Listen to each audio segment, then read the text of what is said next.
Welcome to Two Humans Talking, the podcast where we discuss the challenges of staying healthy in today's modern, fast paced world. I'm Tiffany Simms, your burnout recovery expert and holistic wellness coach. And today I am so excited to be chatting with Urvi Shaw. Urvi is a mindfulness coach and a spiritual healer. And I am just so excited to have you on the show to talk about mindfulness and how you are staying healthy despite all the chaos around us. So, Urvi, where do you live in this world? Tell us a little bit about yourself. Absolutely. So I live in New Jersey, which is within the US on the East Coast. If some people don't know where New Jersey is, that's where it is. I am a mindfulness coach, spiritual healer. I've been doing it for 3.5 years. And I started from actually my own spiritual awakening is where I started to get into coaching and healing other people. It was more so of like my own healing journey that like led me to understand my purpose is now to help others. Oh, I love that. I find it whether someone chooses to make a career out of their own pain and healing, or if it's just a matter of like showing up in their church or community differently, those I find that pain journey solution, I found my vibe and I recovered from this, is like such a powerful path that so many people take in being able to impact others. So I think that's really cool that you took your mess and that you're turning it into a message that you're sharing with others. So Irvi, I always like to ask before we kick anything off, what is what does healthy mean to you? Like, what's your definition of healthy right here, right now, at this stage of your life? For me, it's about feeling happy. I Mm. guess that's the best way I can put it. So if I am internally happy or in a good place internally, this is from like mind, body, and spirit, that is healthy for me. Oh, I love that. Is that different than a few years ago or a decade ago? Absolutely. I think for me, before healthy, I was like really putting myself in a box. And so I want to say like in college, um, I had a really hard time with like health in general because I was super skinny and people used to make fun of me. And then I gained a lot of weight in between. And then I was like, kind of like, what just happened? And so I used to be obsessed with going to the gym and dieting. And healthy for me was like, I had to look healthy. I had to look fit. I had to look a certain way. But mentally, I wasn't happy. I was dealing with a lot of anxiety, maybe mild depression too at that time, but I know definitely anxiety was like a very big thing for me at that time. And spiritually, like I just wasn't connected at all to anything spiritual. So like for me, I was trying to kind of fit myself into like what society or what people say looks healthy or is healthy, right? Eating the right foods, or actually not eating at all, to be very honest, because I was just trying to lose the weight. Um, just working out like crazy and like just like spending all of my time trying to look a certain way instead of trying to understand how that makes me feel. Oh, I love the way you wrapped that and like tied it with a bow. As I was more worried about how I looked and what other people thought of how I looked than how I felt in my own body. Mhm. Oh, so good. So you mentioned that like you had your own spiritual awakening. Like when did that happen? And did it stem from, was like there a moment where you were like, all right, like I know I've got to take care of myself physically and that I need to take care of how I move my body and the way I eat and treat my body. But like how did that all transition into some a spiritual awakening? Yeah, so it was really for my anxiety. So I was just not in a good place with my anxiety, I guess, and I was really tired of it, in the sense that, like, I was having panic attacks all the time, um, and I guess this one day, while I was in the panic attack, I was like, "There has to be another way." Like, I knew I didn't wanna take medication. I knew I didn't want to, um, really go any route like modern medicine route with it, right? And so it was like I just like closed my eyes and was like, God, just tell me what I'm supposed to be doing right now because there has to be a better way. Like my life can't be just this. And somehow that day I had a conversation with my dad. So like mindfulness has always been a part of my life. So like my parents taught me meditation and breath work and all this stuff when I was like a kid. And when I became a teenager, went to college, I kind of stopped doing it because I thought it was like, I don't know, quote unquote stupid, or like, it's not like cool. And so I stopped doing Cheesy. it. It's Yeah, cheesy and a waste of cheesy. time. Yeah, I mean, I was like, people are gonna make fun of me because I do this, right? So it was like for me, my image was really important at that time because I felt like um I never fit into like a group or a clique, or I never was popular, and that was something that I really wanted. And so I tried to do whatever the cool kids were doing. And I was never really happy with that. But to go back to what I was saying, so that day I'd had a conversation with my dad, and he was like, maybe try meditating again. And I found this app through my husband called Headspace, which I tried for free for like 5 days, and I started to find this place within me. And since I knew how to do meditation, it wasn't like it was new to me, right? So that's when the spiritual awakening started to happen. Like I started to have synchronicities. I started to like click with like other spiritual things in my life. I started to really fall into like, okay, it's not just about how I look, but how I feel, and who I am inside Hmm. and the inner world. And I started to explore that more and more and more. And like more things started to like come to me from other people. I started to connect with people that were more spiritual. Oh, And so cool. yeah. So let's pause for a quick sec and kind of talk about what mindfulness means, because I think that for those of us who practice mindfulness and have been in that world of like learning how to listen to your own thoughts and honor your body and like be present in those moments, mindfulness is just like part of our everyday vernacular. But there are people who are like where you were back in college, which is like, that sounds cheesy. That's dumb. So, like, in your words, what does mindfulness really mean? It means being present, being in the present moment. And so, and it's not cheesy because it's the only thing that we have actually. Like I feel like as humans we are so focused either on the future or things that happened in the past, and that's how we live our life based Hmm. off of those two things, but none of those two things exist. Only the present moment exists. So like right now you and I are talking, this is the only thing that's existing right now. Like whatever I'm supposed to do afterwards, I don't even know if that's going to happen or not. um and so that, I think, especially for people that are in college, is really important because I feel like that's where the anxiety comes from and the worry comes from. Is like you're so focused on like, you know, the future and like what is the future going to hold, and I should do these things to like, plan for my future, which is how I was in college. And none of those, to be very honest, I had like a very solid plan. None of those things on my plan like worked out the way it was supposed to. So it's You more so just being present broke here now. you just broke my brain in such a great way. So like I'm really intentional. I try to be very mindful of like what's happening, and like I think I knew this, but I hadn't really thought about it in a while, or maybe not, I haven't thought about it in this way. But you were saying that this moment is the only moment that actually exists.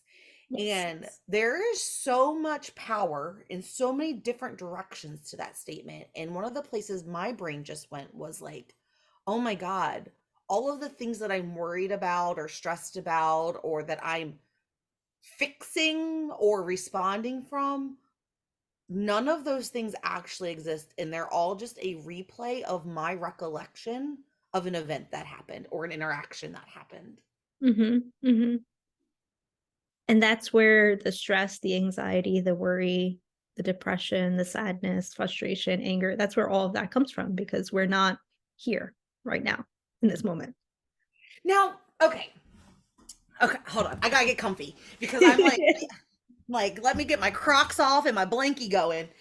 Um, how do you? Okay, so I totally am on board with this, and I agree. Like, we need to be in the present moment, or you're missing it. Like, you only get to live each moment once, right? Mm-hmm. Now, how do you take living in the present moment and also learning from your life experiences while also striving for your future, because I do believe that we do need to have an idea of where we want to go so that we're taking intentional actions and steps throughout our days and of our life, right? So how do you take that concept and apply it personally? So for me, it's about surrendering. So, which is a very new concept for me, to be very honest. I'm a control freak. So, for me, it's about, yes, so I know that I have a plan. Let's just take my business, for example, right? Like, as a business owner, you have a plan of like what you want to achieve in the year, what you want to achieve in the next 3 months, 6 months, whatever it may be. But I don't fixate on that plan. I surrender to whatever's to happen. Maybe something better is supposed to happen. And so it's more so grounding in like the day to day and honoring how I feel in the day. So like maybe today I wake up and I'm like, okay, like I want to record like 5 videos for my social media or something, and honoring that and not pushing myself to fixate on the plan and make the plan happen, because that causes anxiety. Well, what about on days where, and I'm playing devil's advocate, Mhm. because I know that there are people who struggle with this concept. So I'm Yeah. playing devil's advocate on their behalf. Well, what about if you're waking up and you're like, for the people who are like, I don't want to, like, they don't enjoy being uncomfortable because doing things to get results can be uncomfortable. It can be hard. Like, you cannot want to feel it. So, like, how do you know the difference between being intentional and mindful of your day and pushing through anyway, because that's what you need to get done today, versus honoring your body and knowing the difference between I just don't want to's and like today's just not the right day? Do you know what I'm asking? Yeah, I know exactly what you're asking. It's getting out of our heads and being more in our body. And so that's like a practice that you have to do every day. For me, that practice starts with meditation, breath work, even yoga. Like in the beginning, it was, when I was trying to get out of my anxiety, I did a lot of yoga because I didn't know what it was like to be out of my mind and in my body. And yoga really helped me to pay attention to like, oh, this is how this part of my body flexes, or this is how this hurts, or this is like how this feels when I breathe into it. And so it's a practice that you need to know. And once you're able to get to that point, you're able to discern. So I'm able to discern whether I'm self-sabotaging or I am actually tired and I need to rest because I've pushed too much. But it's like you need to know yourself, and that first comes from a practice of like connecting with who you are from within internally. Yeah. And it comes with like, it takes practice. Yeah. And it takes sometimes disappointing yourself when you look back and you're like, no, like you were really just being lazy and didn't want to do the work, Mhm. versus like, and then there's those other times where you're like, I pushed through when I really shouldn't have, and I would have actually done a better job if I had like rearranged my schedule to do that at a different time. And that just takes practice and being okay with messing it up. Yeah, exactly, exactly. And I mean, you know yourself the best. I think that we kind of play dumb, that like, oh, I didn't know I felt like that.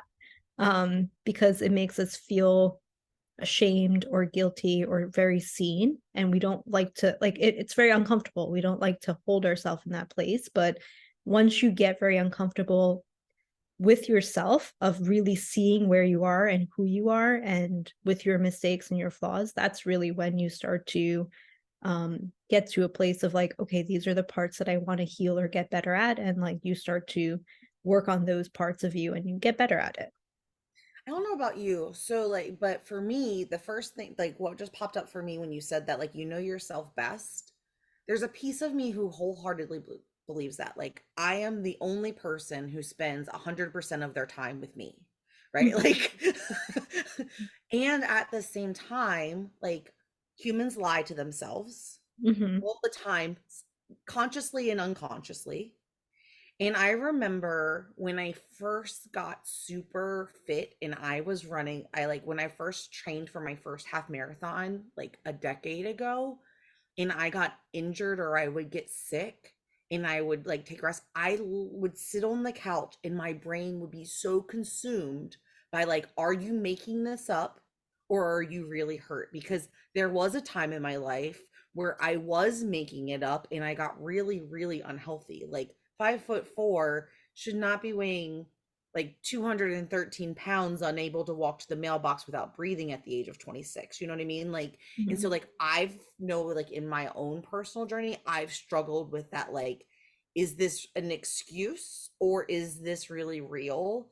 And I think a reason I just wanted to share that out loud was that I guarantee someone's listening who's experienced that. And I just wanted to let you know that you're not alone and that's normal and it's part of the process of learning yourself. Yeah. Sometimes you have to question yourself and your intentions. Yeah. And I mean, and it's okay. I kind of feel like, we make mistakes. That's the whole point of us being human, right? And it's not being hard on yourself when you make those mistakes, or if you know yourself sabotaging and like you continue to do it. It's more so of, approaching it with more compassion to yourself of like, okay, where is this coming from? What is it that I'm afraid of? Why don't I want to do this right now? Yeah. Because that's the only way you're going to heal those parts of you. Now, this could be an uncomfortable question for you, but that's okay. We're real people, we're adults.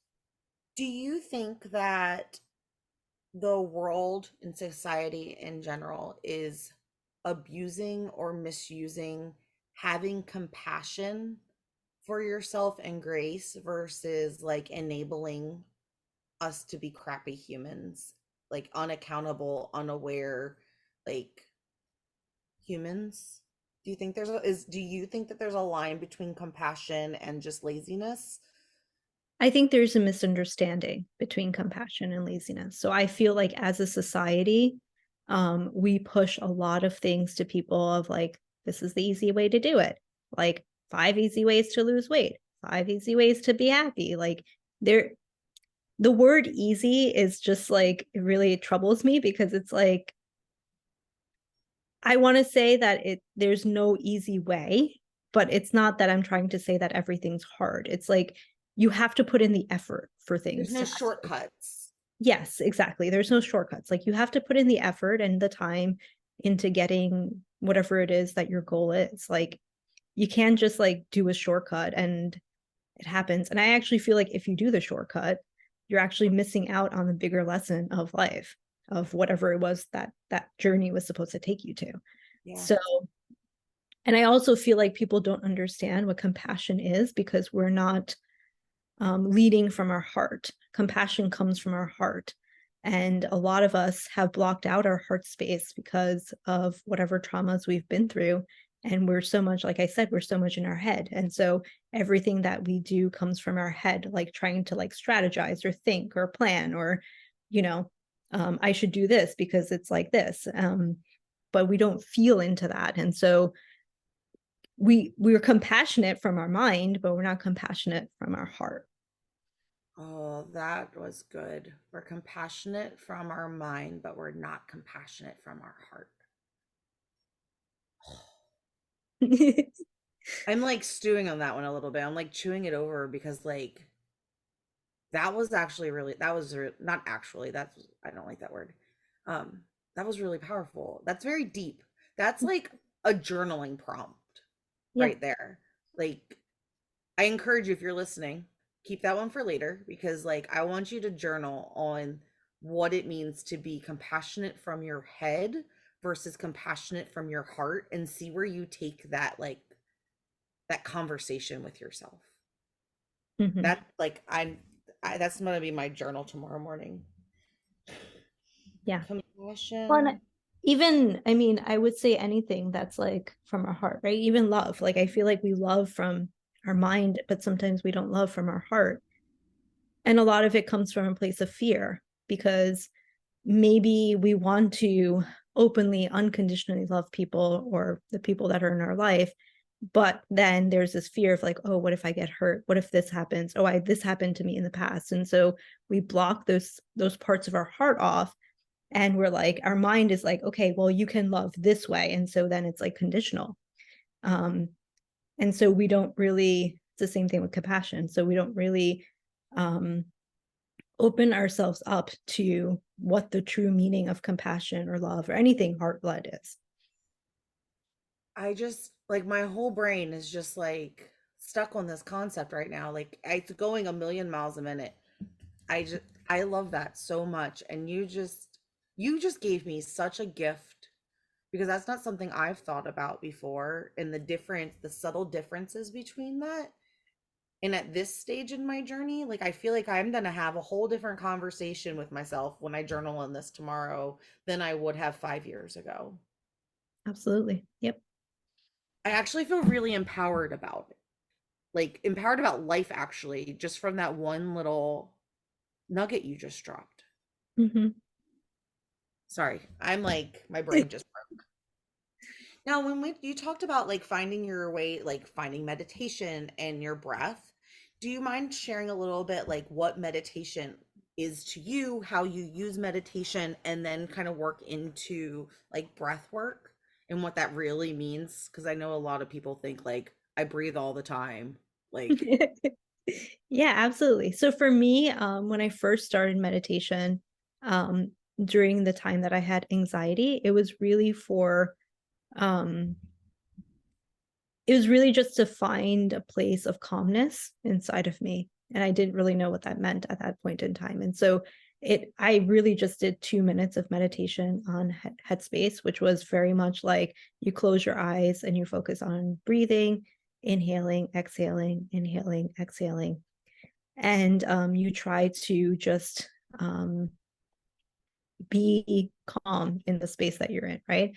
And obviously, in the beginning, it was like I had all of these thoughts and they were swirling, and like I could only do 2 minutes because my thoughts wouldn't let me sit. Now, meditation is a completely different thing for me. So now, um, when I meditate, it's intentionally to connect with spirit, to either get downloads, to get channeled messages, to figure out if I need guidance to like connect with that spirit realm to get that guidance. It's more of like me going into a sanctuary, because now I've already created a connection with like what my inner calmness is. And so I can go to that place. And it's like the purpose of meditation for me now is not so much of like I need to feel calm because I'm always usually calm, but it's more so of like connecting with that spirit realm and like going into a higher vibrational frequency or whatever it may be, so that I could get the downloads and inspiration that I need to for my work. now, how would you say that to say like a second grader? Like if you're describing like, because I'm trying to think about listeners who just may not be in tune or aware of higher energy and vibrations and your third eye and chakras and all of the things. So how Mm-hmm. would you share that same message with like a second or third grader? Yeah. So let me think about it before I say it. So I'll say it like this: as humans or as people, we spend a lot of time um, in our world around us, right? And so the practice of meditation is actually going within. And so our true um, I'm trying to just picture a second grader in front of me, like my niece, actually. Like, how would I explain this to my niece? So when you go inwards, there's a place within you that is like super calm and super quiet, right? And it's like this light inside of you. And meditation is a practice of connecting with that light. And when you're connected with that light, your the way that you feel is very different. You start to feel light and you start to feel happier. Oh, I love that. It's like just being able to turn up the microphone on that inner whisper, right? Like that those little whispers that you feel, those little instincts, those little gut checks that you don't know where they came from, but like they catch you off guard sometimes. And you're like, where'd that come from? Why do I feel that way? But being able to like get in tune with that. I know for me, like my first experience with any type of meditation was like Shavasana at the end of yoga. Mm-hmm. And I cannot tell you how many years I fought with myself laying on the floor because like thoughts would come in and I would get so frustrated with it because like the yoga instructor is like telling you to clear your mind and I can't like, and so I'd spend the whole time fighting with my own head. And I think that one of the best things that I learned how to do was instead of fighting the thoughts as they came in those moments of like calm and silence, just letting them float through and not giving them any mind, but just, and it's become so much easier for me to get quiet now and slow the thoughts so that I can actually hear that inner guidance and that inner wisdom that you were talking about. Yeah. Yeah, and I'll say this because a lot of people come to me and they ask like, I need to like stop thinking, or I need to like clear my thoughts, or can't do that. And I'm like, well, you're not going to be able to do that because your thoughts are always going to be there. It's more so of creating space between you and the thoughts. So we think that we are our thoughts, but our thoughts are actually external from us. There's like a space between us, right? And so this goes back to me saying we're very much in our mind. And so because we live within our mind, we think that everything's happening from here. But there's the true um, the true expression of us is our soul, which is not connected to our mind at all. And so you drop into your soul, there's a space. And so when you start meditating, you can actually observe your thoughts. Like you're actually, there's a different entity that is observing the thoughts or observing whatever is happening around you. And so my first experience with that was when I did a meditation, and the instructor was, this is like, I was maybe like 12 years old, but the instructor was like, okay, I want you to look at yourself meditating. And that's when I had that epiphany of like, oh, I'm not this body. I'm not this, like, I'm not my thoughts. Like, I'm actually looking at myself. So who is that person, or who is that being that's looking at myself right now meditating? And so whenever I get into a place of like very much being in my mind, I have to remind myself that like create that space between like whatever's happening in your mind versus like what's actually the truth. So I'm gonna be super vulnerable real quick. And like the first, I just had like a mini PTSD moment. And it was not you, but when you were talking about like observing yourself in meditation, I like immediately was reminded of the time when I was in like really, really deep depression and I was observing my life. Like every moment of every day, I wasn't actually in the moment, like I could see myself like I was watching a movie that I was in. And Yep. so like you said that and all of a sudden I was like, no, I don't want to do that. That was horrible. And then my like right now body clicked in and was like, no, no, no, no, no, no. Like that's not where we're going. And it's more of that, as you were sharing, that like conscious, purposeful observation of yourself and creating that distance so you can actually see and be more connected, and not in a way of dissociating because you don't know how to like be in your body and in your life in that moment, but just like actually getting more out of your life because you're able to take a step back and really connect at a much higher level to Mm-hmm. know yourself at a deeper level. I don't Yeah, know if that was English just now, but absolutely. Yeah. Also, like once you start creating that space between you and your thoughts, you and your emotions, you start to become a lot more detached from what's actually happening to you. So you don't react as quickly to certain things. It's a practice. I mean, I'm not there yet completely with everything, but with certain things I am. And it gives you a lot more um a lot more calmness in your life, because now you're not reacting to everything that might bother you or might make you angry or might make, because you know that okay, like I'm not, like these things are just happening to me, but like I don't need to react to it right now. I can like which allows you to be, like you said, present in the moment and make the right correct, take the right next step for you, yeah, because you're not reacting to things out of emotion, you're reacting to things out of like what's in front of you.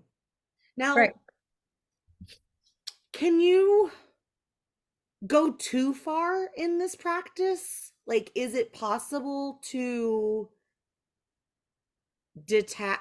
I don't know if detach is the word I want to use, but can you like detach yourself so far and become so I don't actually know my question. I think I know your question though. Okay, because I'm like, I don't know how to articulate what it is that I'm asking, but like, um is I there think too far? I think that you can become delusional in this practice. So I've seen a Ooh, lot of people delusional. Maybe that's the that word. have um I've witnessed or observed people that have become delusional. And so I want to say this, and I don't mean to be judgmental. It's not coming from a place of judgment. But in the spiritual community, I feel like there's a lot of people that can mislead others into what spirituality really is, because they're leading from their ego and they become very delusional about that. And so Mm. I think that's where you can take it far. I don't necessarily think that detaching is taking it too far. I feel like that's kind of the as our soul transcends, like that's kind of the journey of our soul, is to detach from whatever it is. So like, we're all spirit living in a human experience right now. And so we chose to be in this experience. And so I believe that as in this life as humans, we're here to enjoy, we're here to have all the pleasures, all the luxuries, because that's what our soul wanted. But there's a balance between that, right? And so it's also remembering that we're still a spirit. It's not about like just going into like, okay, I'm going to enjoy all of these things and become like very greedy about it, right? It's like there's a balance between the two of how do you balance that. But eventually, as your soul starts to um, transcend, and you take, at least I believe we take multiple lifetimes, it doesn't want to be a human anymore, and it wants to connect to the divine. And that's when we start to detach more and more and more from society and from human experience. Oh, we just totally opened a whole new can of worms that I love. Yeah, I know we did. We are going in the tin hat. We're going camp tin hat right now because I cannot believe I'm about to say this out loud. So recently, well, one, you were sharing, and my brain trying to create images, because I'm a very visual thinker, trying to create images to connect to what you were sharing. I immediately went to the Disney movie Soul, Yeah. and that works for me. But lately, and I cannot believe I'm about to say this out loud. But lately I have seriously had thoughts, which is, are we the AI? Like, we're here, we are in this new digital age, new, um, and chat GPT and like all of the AI models are becoming more user available to the everyday public. And Mhm. I had a day the other day where I was just like, am I living in someone else's reality? Am I the AI that has now developed its own AI and is using it to create better things? And Mhm. then it's like that whole like, where does the universe end? And Mhm. it's a very slippery slope once you start thinking it, because your brain then has infinite possibilities, especially like, think of all the movies you've ever watched. Like, it can go anywhere now. And you just shared like, thinking about, or at least what I heard was, like a soul may take the human experience multiple times before it chooses to be closer to the divine. And that's when people start to detach more. So if I wonder, and it's hard to tell, but what's your opinion on, oh my goodness, I'm like rambling because I can't believe I just said all those things out loud.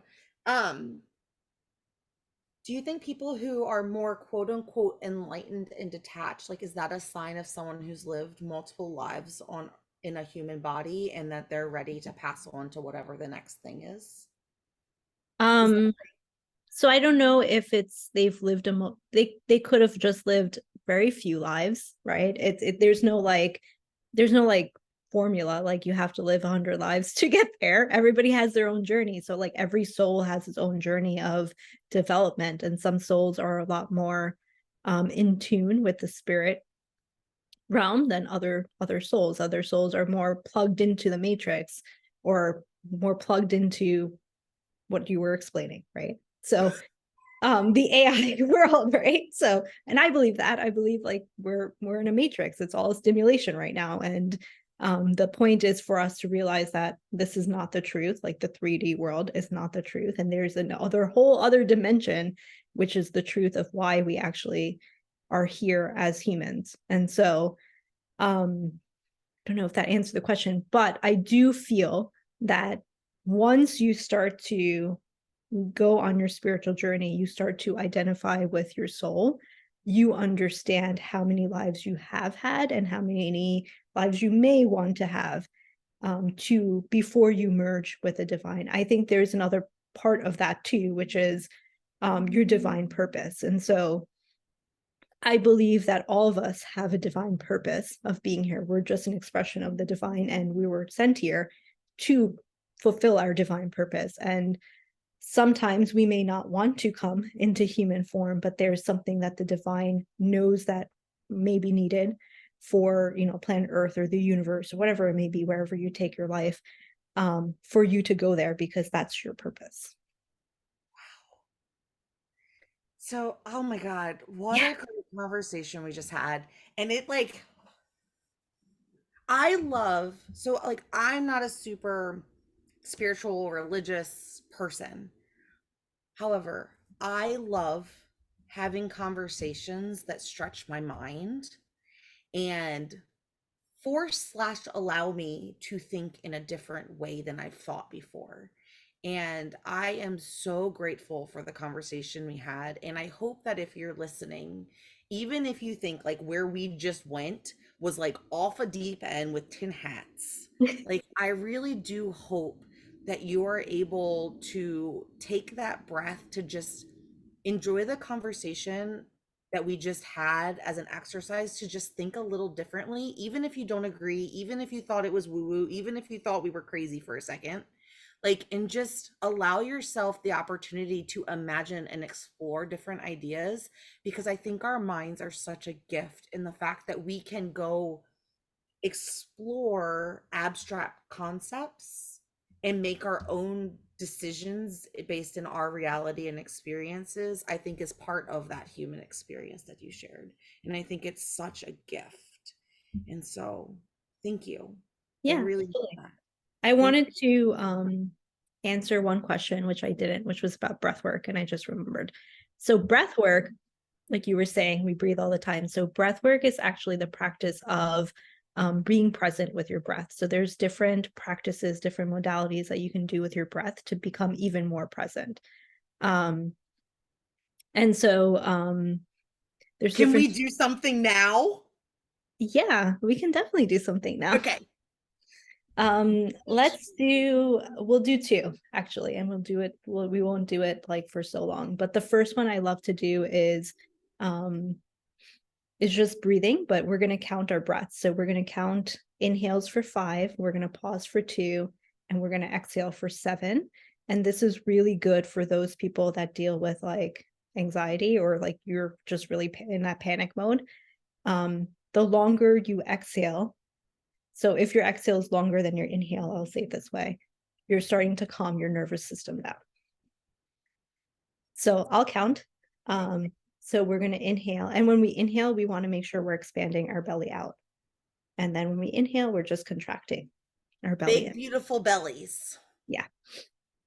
So inhale for 1, 2, 3, 4, 5, and hold that breath for 1 and 2, and exhale for 7, 6, 5, 4, 3, 2, and 1. What happens if I was done inhaling at like 2.5, 3, and there was no more space? That's okay. You try again. I Okay. mean, I think when you initially started saying it, this has happened to me all the time. I'm like, I can't inhale for that long. I think we I think just I was don't holding my know. breath to get there. Like, I think we don't know what it is, but it's really just slowing it down even okay. more. Slower breathing. Got it. You want to try it one more time? Yes, please. Okay. So inhale for 1, 2, 3, 4, and 5, and hold that breath for 1, 2, and exhale for 7, 6, 5, 4, 3, 2, and 1. I was a much better breather that time. It takes practice. I do feel much like I feel super present in this. Like this whole episode has been such a gift for me. And that was like now I just feel Thank centered in you. my body. It was a great conversation, and thank you for having me here. Yeah. Irvi, how do people connect with you? Yeah, so I'm on social media. I'm on Instagram. My handle is at Inner Serenity LC. That is my business page, and also on Facebook, Inner Serenity Life Coaching. Um, I have a website as well, innerserenitylifecoaching.com, and also a podcast called Soul Diaries, Discover Your Inner Serenity. I'm gonna have to go listen to an episode. Yeah, absolutely. You mentioned when we were chit-chatting before, you mentioned that you had a gift that you wanted to give the audience. Yeah, What is that and how do they grab it? absolutely. So I have a free meditation which I created. And so my work, I actually work with mothers. And so this meditation is for mothers that are looking to get pregnant or are in their pregnancy journey. And it's a way for you to connect with your baby or your baby's soul. Um, so I have that meditation. I have that link, which I can give to you, Tiffany, Okay, if you want to put it in the show notes. And then I also have a link for a self-love workshop, which is also free, which I love to share with people because I feel like it really dives into what self-love is from an internal place. cool. Yes, get me those links and I'll put them in the show notes. Um, and if you go connect with her on Instagram and send her the word pregnancy meditation, and I that way they're connecting with you, they're getting the download that way, and then I'll make sure to link your workshop in the show notes. That sounds Thank perfect. you. So, before we wrap up, any final words, anything that you were dying to share that we didn't talk about? Or No, I mean, I think I'll just wrap it with a bow and say, where we start off from, which is, you asked me the question about what healthy is. And so for me, going back, because of my spiritual journey, healthy has become how I feel within my body and not so much like how I feel or what I'm thinking from my mind. and it has such a different meaning right now at the end of this conversation than it did for me. Or like I hear that differently than I did at the beginning of this conversation. Ah, so good. All right, go connect with Irvi. Click the link in the show notes, and we'll see you next time. That's Two Humans Talking. Bye. Well,